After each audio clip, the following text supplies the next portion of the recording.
सभासद अध्यक्ष आणि उपस्थित सर्व या ठिकाणी गणेश भक्त आपण या ठिकाणी गेली मला वाटते 70 ते 75 वर्ष झाली. 1952-53 आसपास या मंडळाची स्थापना झाली. या स्थापना होत असताना या ठिकाणी सर्व जाती धर्माच्या लोकांनी हे मंडळ स्थापन केलं. हे मंडळाचं तेवढं एक वैशिष्ट्य आहे आणि हे वैशिष्ट्य दुसऱ्या पिढीने टिकवून ठेवलं. त्याबद्दल मी त्या पिढीचंही या ठिकाणी अभिनंदन करतो. कारण आपण असं कुठं पाहिलं गेलं नाही की हिंदू आणि मुसलमान या दोन्ही धर्माच्या लोकांनी हे मंडळाच्या गणेशाची पूजा करून या मंडळाला वेगळं नाव रूपाला आणण्याचं काम केलं आहे. आणि हे काम अहोरात्र पुढे नेण्याचं काम ही तिसरी पिढी या ठिकाणी करत आहे.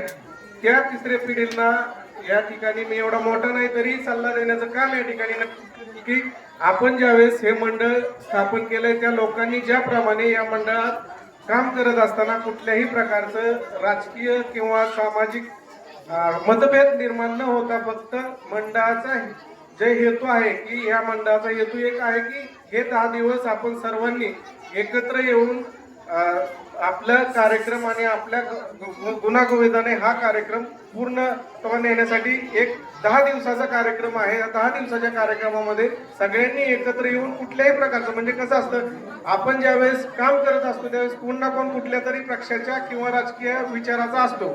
हा राजकीय विचार हा ह्या पायरीच्या बाहेर असावा. कारण असे बरेच स्टेज आहेत ज्या ठिकाणी आपण राजकारण करू शकतो. राजकारण करण्यासाठी आपल्याला बऱ्याच ठिकाणचे बरेच आपल्याला स्टेज आहेत. हे स्टेज फक्त धार्मिक आणि आपलं मंडळ टिकून राहण्यासाठी प्रत्येक सभासदांनी या ठिकाणी काम केलं पाहिजे. कारण कसं असतं माहितीये का, आज मी आहे, उद्या दुसरा कुणी येणार आहे, परवा तिसरा कुणी येणार आहे, पण नक्की आपलं मंडळ हे अहोरात्र इथून पुढे अजून 50 नाही 1000 वर्ष हे असंच परंपरा चालत राहिली पाहिजे.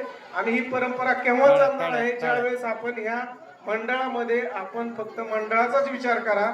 बाकी राजकारण किंवा समाजकारण करताना भरपूर प्रकारचे या स्टेज आहेत. त्या स्टेज प्रमाणे सगळेजण काम करत राहतील. फक्त या ठिकाणी गेली मला वाटतं 11 वर्ष माझं मी या ठिकाणी प्रत्येक वेळेस आरतीला येतो.